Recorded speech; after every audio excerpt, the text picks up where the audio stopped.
Hi, welcome to the Quipster Film Review Podcast. My name is Vince Leo. I'm the author of the film review website, Quipster.net. I've been doing film reviews since 1996, so 25 years now. Boy, that makes me feel old. You can find all of my written work, by the way, at my website. That's at Quipster.net, Quipster.net. While you're there, I do encourage you, if you're a fan of the films of the 1980s and you like the review that I do here today, you can check out my other podcast, which covers films of the 1980s, called Around the World in 80s Movies. Find the link at my website, Quipster.net. Today, I'm going to be getting into a film that's getting some critical acclaim out there. Actually got quite a few Golden Globe nominations at the time of this recording. The film I'm talking about today is called Promising Young Woman. Promising Young Woman is an R-rated film. It does have strong violence, including sexual assault, language throughout, some sexual material, and drug use. The runtime is an hour and 53 minutes. Carey Mulligan is the main star. Bo Burnham, Laverne Cox, Clancy Brown, Jennifer Coolidge, Alfred Molina, Connie Britton, Adam Brody, and quite a few other notable names make the supporting cast, albeit with very small roles for some of them. Emerald Fennell is the director as well as the screenwriter. Now, Emerald Fennell, if you know that name, she's directed and executive produced and was a showrunner for the darkly comedic TV show called Killing Eve, but she also works as an actor, and most recently she's played Camilla Parker Bowles in The Crown, but shortly before the Me Too movement really took hold all over social media and whatnot, Fennell had a dream, and in that dream, there was a drunk woman. She's lying on the bed of a stranger, and the stranger tries to take advantage of this young woman, and she keeps asking drunkenly what he's doing. Undaunted, though, he persists in his, date rape, and suddenly she sits up, completely sober, and asks again, much more sternly, what he's doing. And he cowers in defense and, I suppose, some shame. Now, Fennell, she was somebody who grew up set thinking about all of these teen movies that she watched growing up. She observed how easily consent was given away in these films, or maybe simply taken by the male suitors who get young women blackout drunk. You know, getting a woman drunk all too often was portrayed as how young men should easily seduce women, lowering their inhibitions and their ability to easily leave a situation they may not have necessarily wanted otherwise. And then we see oftentimes the walk of shame played for laughs in these movies, these young women stumbling out into the public hungover, not really knowing what happened to them the night before. This was not only commonplace in these kinds of movies, but largely condoned by society at large. But Fennell and many women, especially of late, did not view these actions as seductive at all. They are what they are, predatory date rape. Fennell actually started working on her screenplay in 2017. That was slightly before the Me Too movement really took hold, before Harvey Weinstein was exposed, before the nomination of Judge Brett Kavanaugh to the Supreme Court. Fennell channeled all of her anger into this story about female rage called Promising Young Woman. Now, at its core, this film is a revenge thriller, but unlike others that came before, it doesn't really go for fatal attraction-style violence or sexualized male gaze teases to titillate audiences. Fennell observed that women very rarely resort to violence when they're wronged, so she limited her characters to how women might act when seeking to get revenge on predatory men. So she also wanted it to be revenge done by somebody who loved the victim instead of the victim herself, because there's a protective aspect that needs to be involved. Often, the victim of such a thing is too traumatized, maybe even too embarrassed, to speak out or act out of fear of more trauma. But those around her who see what she's going through and maybe feel injustice for her want to immediately strike back at those who caused that trauma, as well as the system that lets these predators get away with their acts. Traditionally, if this were a male revenge film, that would usually involve hunting down the perpetrators, having them experience regret for a few seconds before they get dispatched. Now, in Fennell's script, she felt a worse punishment is to expose the nature of the actions of the perpetrators, having them live with the knowledge that they have done wrong and that other people know it as well for the rest of their lives. So, determining to make the jump to becoming a feature filmmaker with this story, Fennell packaged her script within the context of a thriller to get the message across in a way that would keep audiences both engaged and entertained. Instead of this dark and brooding drama, Promising Young Woman is as colorful and light in its look and its tempo. It has a very catchy soundtrack, and it's a lot like those innocuous comedies that Fennell once enjoyed growing up as a teen. And like the protagonist and the way that she goes about her business, the comic nature really lures people in with a promise for more, but once they're locked in to taking in this film, they're taking on an unexpected detour. Now, the protagonist I'm talking about in this film is named Cassie Thomas. Cassie lives with her parents while working in this dead-end job at 30 years old, a barista in a small coffee shop. Her parents have been encouraging her to get on with life in ways that really aren't even subtle anymore. Their birthday gift happens to be a suitcase. Cassie spends her evenings at the local watering holes to the point where she's in an obvious stupor. Inevitably, some of the men there will offer to do the right thing and give her a ride home, but during that ride home, temptation does get the better of these men, and they'll tell the cab driver to take her to their home instead, and there they reveal themselves to be not so good guys. She'll reveal herself to be not so good either. She's not so drunk.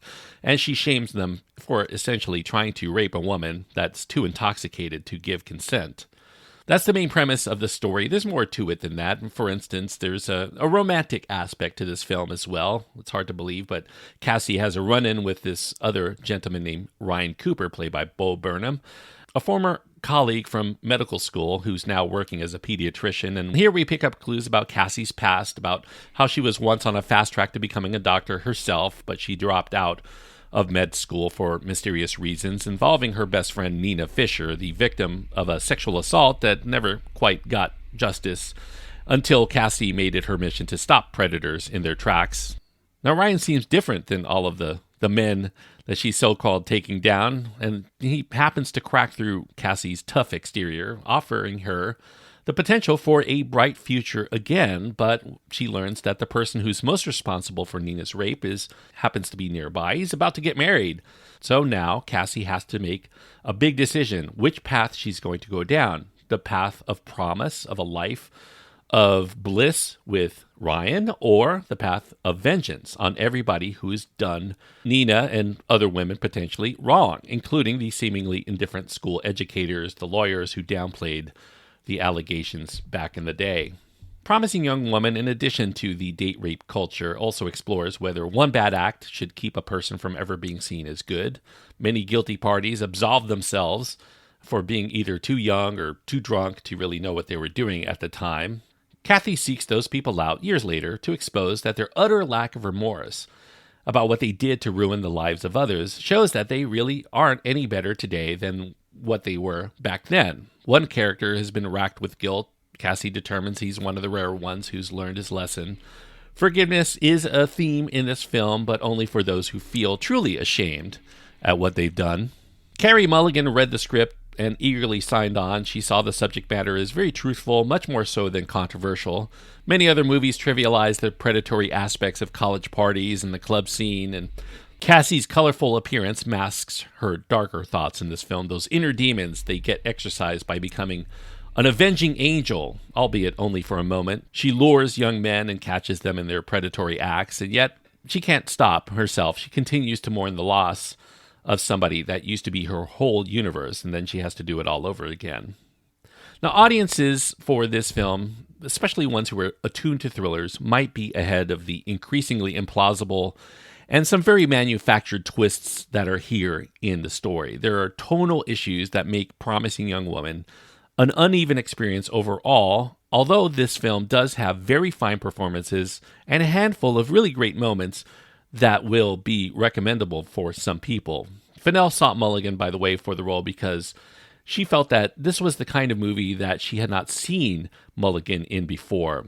Mulligan happens to be very soft-spoken, not a very big public persona, so that makes her the kind of enigmatic figure that should surprise a lot of moviegoers with what she has to offer. She's also very talented, and she delivers a real performance within this very heightened reality of the thriller genre. Mulligan and Fennell are the same age, 35. They had similar starts in the business together. In fact, as 18-year-olds, they appeared on the same episode of this show called Trial and Retribution, although they went their separate ways since then. The male characters in this film are cast with actors many recognize as nice guys in other films. Rom-com regulars like Adam Brody, Christopher Mintz-Plasse, Chris Lowell, Max Greenfield, among others. Fennell wanted actors that we've already had good feelings about and we haven't seen as lecherous date rapists to kind of give us the element of surprise that so-called good guys can be not so good when they think they can get away with it anyway. Fennell upends this notion of gentlemen and reveals that nice guys and good guys, those are not synonymous terms. Underneath, many men, they're looking for the same things, but the nice guys, so-called nice guys, are often going to drop that act when they see that they can get what they want, and they can even be complete jerks when it seems like they can't quite get it. Good guys know it's wrong to take advantage of a situation, and ironically, are not always nice guys. Many of these guys think that they're good guys because they don't go around scheming to do bad things unaware, but they seem to change their tune when they get a little bit of power over the object of their desire. If the film works at all, I think it's thanks to the solid performances here, especially by Carey Mulligan. I do think she might be a little too mature in the role, and not necessarily just by her age. She just carries an element of maturity about herself that makes some of what she does a little bit more questionable than maybe another actor might have. But she does portray very well somebody stagnating through life, stuck in this whirlpool of misery and grief. I think Burnham is also really, really appealing as the only guy who manages to let Cassie's guard down. He shows that he's not like the other men. And his charisma really does prove infectious, especially during a charming impromptu sing-along to Paris Hilton's Stars Are Blind in a pharmacy. One of the problems that I have with Promising Young Woman as a promising film here is that it begs so many questions that don't quite get answered in the course of the film, at least not as I saw it on the first time watch. For instance, how can Cassie have done what she's done every week over the course of a year in the same community and not gotten caught up or gotten a reputation or at least gotten accosted by somebody somewhere down the line? You would think that her activities would quickly earn her that rep among the regulars at these local clubs, especially when she's going to run into the same clientele. So how is this really going to work? And how does she know that they won't actually take her to her home every time, that they're going to take her somewhere else? And what address does she really use? Is she really having them take her home? And what would happen if they arrive there? It really calls into question so much. And yet it contrives exactly what it wants to do every single time. I think one of the most contrived of all of these developments, there's a video that emerges of the crime from way back when, from years ago, and that answers one question that is necessary for this film, but it leaves so many others. It actually produces a lot of others, like why would the person who owns such a video keep it for so many years, maybe even transfer the file from, of course, one phone to another over those years, because most people don't have their phone for too long before they get a new one. And once it is introduced, this is a real big tell, because it's easy to guess where the story is going to go once that video does appear. Conversations within the film between Cassie and some of the people that she's confronting, they lack a lot of authenticity, I feel. They are very shorthand and not at all realistic, lets characters talk on far too long in conversations that would definitely have been ended by at least one party for the purpose of divulging additional plot points. People seem to exist in this film solely to service that singular story. Alfred Molina, in particular, he plays this lawyer who silenced Nina. He seems to have spent years just waiting for this moment when the plot would involve him.